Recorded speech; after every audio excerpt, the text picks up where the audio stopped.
सबसे पहले बात करेंगे पंजाब के मैदानी इलाके आज भी स्मॉग की लपेट में है। लाहौर में आज सुबह रिकॉर्ड किए गए पार्टिकुलेट मैटर की तादाद 285 है। लाहौर का आज सुबह दुनिया में फ़ज़ाई आलूदगी के लिहाज से तीसरा नंबर था। ढाका का पहला, कोलकाता का दूसरा और कराची का 211 पार्टिकुलेट मैटर के साथ चौथा नंबर है।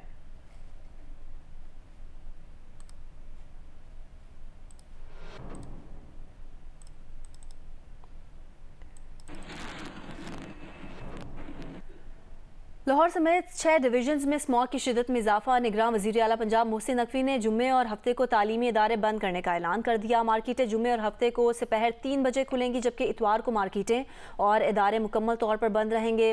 29 नवंबर को बारिश के लिए मौजूद बादल हुए तो मसनूई बारिश भी बरसाई जाएगी। आजम खान की रिपोर्ट देखिए।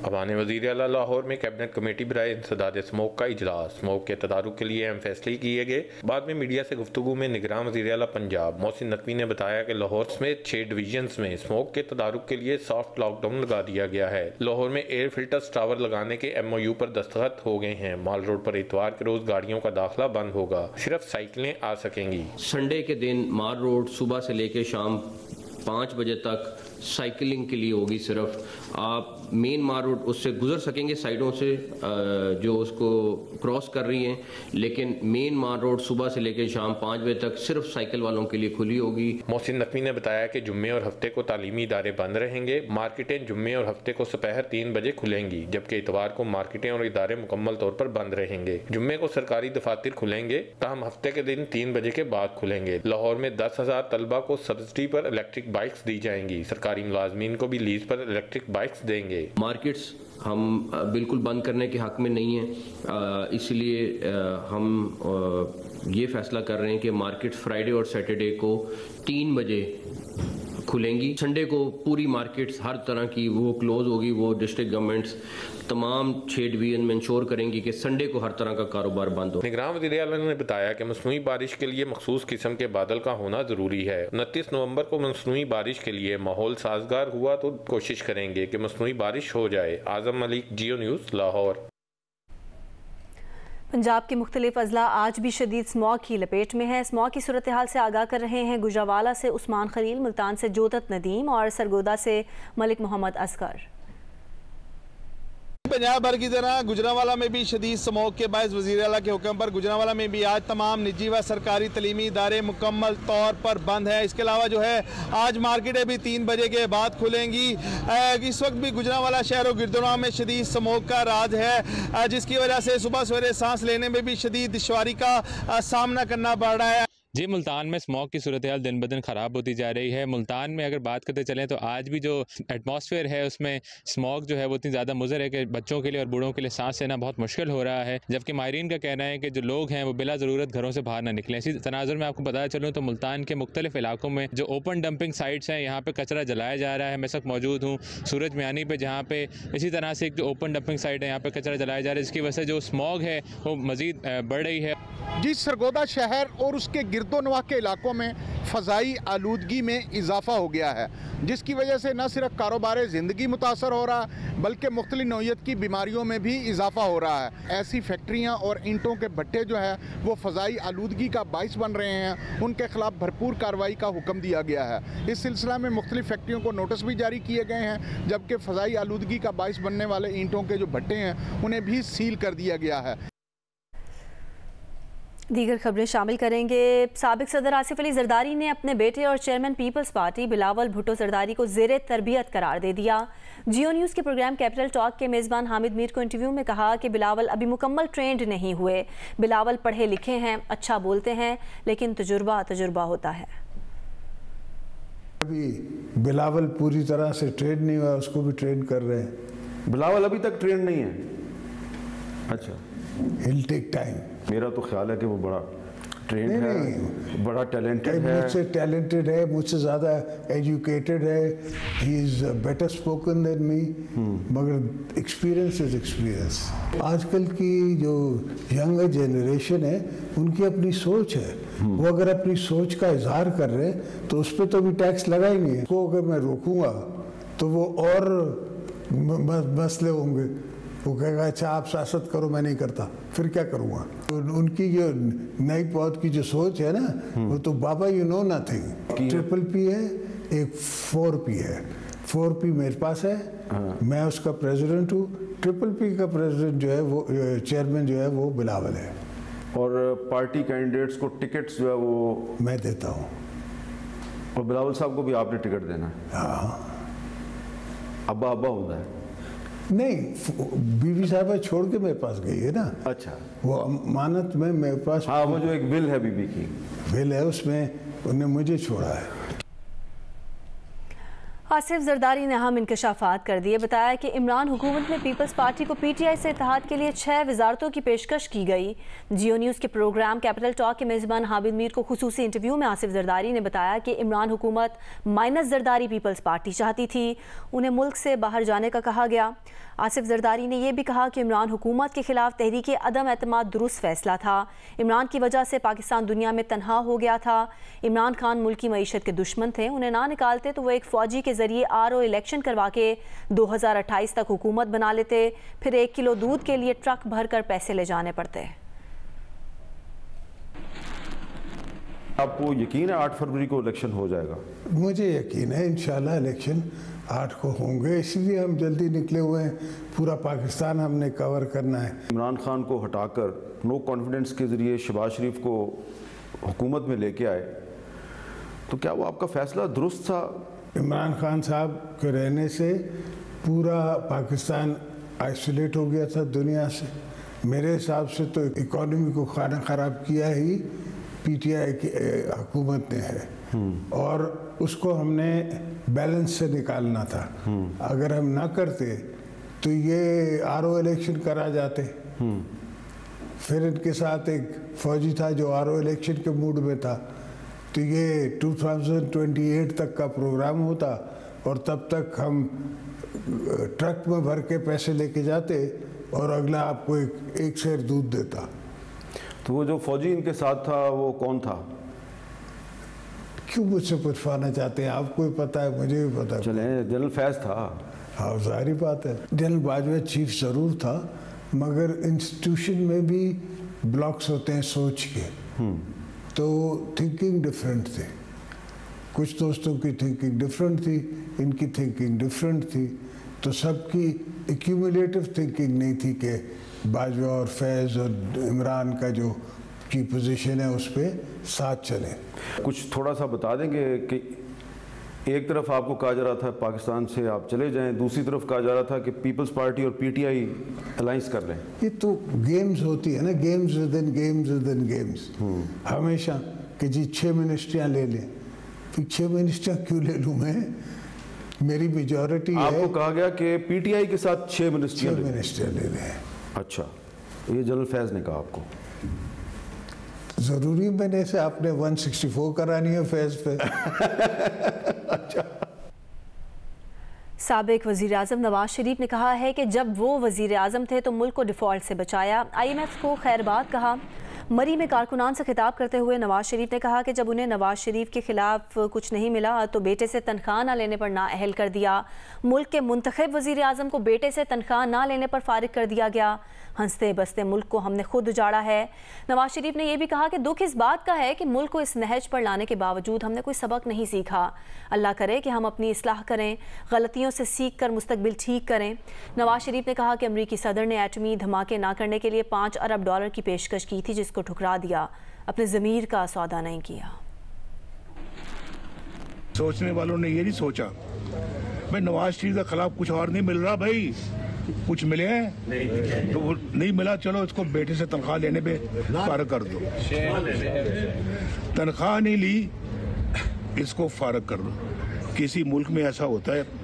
IMF के साथ हमने प्रोग्राम जो है ना वो ख़त्म किया, बाय बाय कहा उसको, और अमेरिका के सदर जो है ना वो मुझसे बात कर रहे हैं कि नवाज शरीफ साहब आप $5 अरब ले लें, धमाके ना करें। सोचें कि किसने इस मुल्क को इस हाल तक पहुंचाया है, किसने, और किसे कहानियां तो आप सुन रहे हैं उनके बारे में, अब भी सुन रहे हैं आप। ये किरदार था उन लोगों का। मुझे और इसको मरियम को जेल में रखना था, इलेक्शन उसको जितवाना था, उसके बाद इलेक्शनों में धांधली करनी थी और उसको पावर में लाना था। ये था मंसूबा, लुबे लुबाब ये था, मुझे निकालने का मकसद ये था। दीगर खबरें शामिल करेंगे। फॉर्मेशन कमांडर्स कॉन्फ्रेंस का कहना है कि दरपेश चैलेंजेस के बावजूद गुज़िश्ता कुछ महीनों में पाकिस्तान में इज़्तिराब और गैर यकीनी सूरत हाल में कमी, जबकि उम्मीद, एतमाद और इस्तेहकाम में इजाफा नज़र आया है। फ़ोरम ने पाकिस्तान की तरफ से फ़लस्तीनी अवाम की मुकम्मल सियासी, सिफारती और इखलाकी हिमायत का इआदा किया। फ़ोरम ने कहा कि मसला कश्मीर का दायमी हल सिर्फ अक़वाम मुत्तहिदा की करारदादों के मुताबिक कश्मीरियों को हक़ खुद इरादियत देने में है। ISPR के मुताबिक army chief general Syed Asim Munir की सदारत में GHQ में 82वीं फॉर्मेशन कमांडर्स कॉन्फ्रेंस का इनेकाद किया गया। फ़ोरम ने इस अज़्म का इआदा किया कि दहशतगर्दों, उनके सहूलतकारों, उनकी हौसला अफजाई करने वाले अनासिर के खिलाफ रियासत मुकम्मल ताकत के साथ निपटेगी। शुरका कॉन्फ्रेंस ने भारत के गैर कानूनी तौर पर मकबूजा जम्मू कश्मीर में कश्मीरियों पर जारी जबरो इस्तबदाद पर तशवीश का इजहार किया और भारतीय फोर्सेस की तरफ से इंसानी हुकूक की मुसलसल खिलाफ वर्जियों की मजम्मत की। फ़ोरम ने करार दिया कि पाकिस्तान फ़लस्तीन के मसले पर 2 रियासती हल का हामी है, जिसकी बुनियाद 1967 से कबल की सरहदों पर है और जिसका दारुल हुकूमत अल-कुद्स शरीफ होगा। फ़ोरम ने कहा कि ज़ाती मकासद के लिए मायूसी पैदा करने वाले मखसूस अनासिर की कोशिशों को साबित कदमी और पाकिस्तानी अवाम की मुकम्मल हिमायत के साथ शिकस्त दी जाएगी।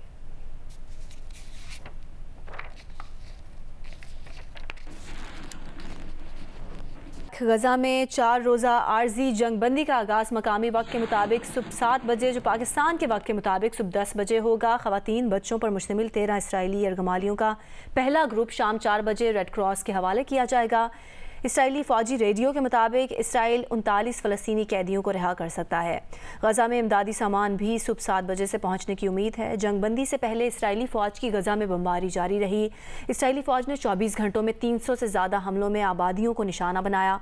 7 अक्टूबर से अब तक शहीद फ़लस्तीनियों की तादाद 14,850 से बढ़ गई, जिनमें 6,150 बच्चे शामिल हैं। 36,000 अफराद ज़ख्मी हैं। गजा में इसराइली बमबारी से मलबे के ढेर बने इलाकों में 7,000 फ़लस्तीनी लापता हैं। हिज़्बुल्लाह ने इसराइल के शिमाली इलाके में 48 रॉकेट हमले किए, 10 फ़ौजी अहदाफ को निशाना बनाया। जवाब में इसराइली फ़ौज ने जनूबी लबनान में शेलिंग की।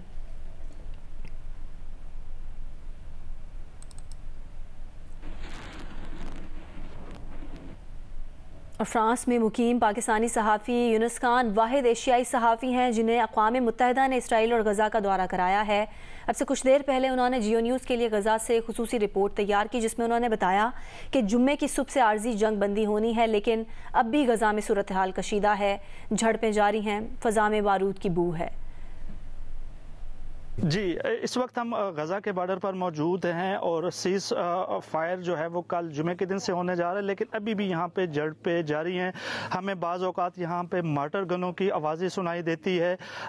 यहाँ पे सूरत हाल टेंस है। यहाँ माहौल में बारूद की जो बू है वो भी अभी महसूस हो रही है। जब तक सीज फायर नहीं होता उस वक्त तक हालात ऐसे ही दिखाई देंगे। 4 दिन की जो है वो आर्जी जंगबंदी की गई, लेकिन जो इसराइली हुकूमत से हमारी बात हुई है तो उनका यही कहना है कि आर्जी है, इसको आप परमानेंट जो है वो नहीं कह सकते। मुआहदा किया ये सब इसलिए किया है कि यहाँ पे जो अवाम है उनकी तरफ से उनके ऊपर काफ़ी प्रेशर था कि जो मगवी अफराद है जो हमास के कंट्रोल में उनको वापस लिया जाए, और उस वजह से उनकी ये मजबूरी बनी है। इस मुआहदे में जो कतर हुकूमत और मिस्र हुकूमत दोनों ने बहुत अहम किरदार अदा किया है। जो रिपोर्टें हमें गज़ा से आ रही है वहाँ सूरत हाल इंतहाई जो है वो कशीदा है। वहाँ पे जो यूनाइटेड नेशन के जो ऑफिस हैं उनकी तरफ से, स्पोक्स पर्सन की तरफ से जो बयानात आए हैं कि अस्पतालों में जो है वो दवाइयों की किल्लत है, पानी नहीं है, वहाँ पे तवानाई का बहरान है। तो ये वो चीज़ें हैं कि जहाँ पर लोगों की ज़िंदगी वहाँ पे बहुत मसाइल का शिकार है। इसके अलावा भी जो बैनुल अक़वामी इदारे हैं वो गज़ा में बहुत बड़े इंसानी बहरान की बात करें, क्योंकि अब कुछ दिनों तक सर्दियाँ आने वाली हैं और ये बहरान मज़ीद शिद्दत इख्तियार कर जाएगा। वहाँ पे दवाई नहीं है, वहाँ पे अद्वियात नहीं है, पानी नहीं है, और सेहत के हवाले से जो तकरीबन तमाम अस्पताल है वो फंक्शन नहीं है। जी, दीगर खबरें शामिल करेंगे। खैबर पख्तूनख्वा में पाकिस्तान पीपल्स पार्टी की एक विकेट गिर गई है। साबिक वजीर खजाना मुजफ्फर सैयद ने पीपल्स पार्टी को खुदा हाफिज कहते हुए पाकिस्तान तहरीक इंसाफ पार्लियामेंटेरियन में शमूलियत इख्तियार करने का फैसला किया है। इस हवाले से मजीद जानेंगे नुमाइंदा जियो न्यूज़ नादिया सुबूही से। नादिया, क्या डिटेल्स हैं इसकी? जी बिल्कुल, मुल्क भर की तरह खैबर पख्तूनख्वा में जो सियासी हलचल है और सियासी जोड़ तोड़ का सिलसिला जारी है। पीपल्स पार्टी से ताल्लुक रखने वाले साबिक सूबाई वज़ीर ख़ज़ाना मुजफ्फर सैयद जो है उन्होंने पाकिस्तान तहरीक इंसाफ पार्लियामेंटेरियन में शमूलियत का फैसला किया है और वो आज एक जलसे में अपनी शमूलियत का ऐलान भी बाज़ाब्ता तौर पर कर देंगे। अगर हम बात करें जो सियासी जोड़ तोड़ है उसमें peoples party Pakistan Tehreek Insaf parliamentarian के रहनुमा बहुत मुतहरिक नजर आ रहे हैं और यही है कि उन्होंने मुजफ्फर सईद के साथ परवेज खट्टक और महमूद खान ने मुलाकात की थी और चूंकि इनका ताल्लुक लोधीस से है मुजफ्फर सईद का, तो इन्होंने इनका पीपल्स पार्टी से इनके मुंसलिक थे, तो इन्होंने अपनी जमात जो है इससे पहले ये जमात इस्लामी से भी वाबस्ता रहे हैं, तो बिलाखिर उन्होंने इनकी दावत कबूल की है पाकिस्तान तहरीक इंसाफ पार्लियामेंटेरियन की और यूं आज ये ऐलान करें। ठीक है नादिया, बहुत शुक्रिया तफसील देने के लिए। इलेक्शन कमीशन ने पीटीआई इंट्रा पार्टी इलेक्शन को मुतनाज़ और काबिल एतराज़ करार देते हुए पीटीआई को 20 रोज़ में इंट्रा पार्टी इलेक्शन कराने की हिदायत कर दी है। इलेक्शन कमीशन ने कहा है कि इलेक्शन ना कराने पर पीटीआई इलेक्शन के लिए इंतखाबी निशान लेने के लिए नाअहल होगी। इलेक्शन कमीशन ने पीटीआई इंट्रा पार्टी इलेक्शन के हवाले से महफूज फैसला सुना दिया। फैसले में कहा गया कि पीटीआई आइन के मुताबिक शफाफ मुनसिफाना इंट्रा पार्टी इलेक्शन ना करा सकी। इलेक्शन कमीशन ने किसी इकदाम से कबल नरम रवैया बरता है। पीटीआई 20 रोज़ के अंदर पार्टी इलेक्शन कराए, फिर पीटीआई नतायज 7 रोज़ के अंदर इलेक्शन कमीशन को जमा कराए। पीटीआई अगर 20 रोज़ के अंदर इलेक्शन कराने में नाकाम रही तो उसे संगीन नतायज भुगतना पड़ेंगे। पार्टी इलेक्शन ना कराने पर पार्टी असम्बलियों के इलेक्शन के लिए इंतखाबी निशान नहीं मिल सकेगा।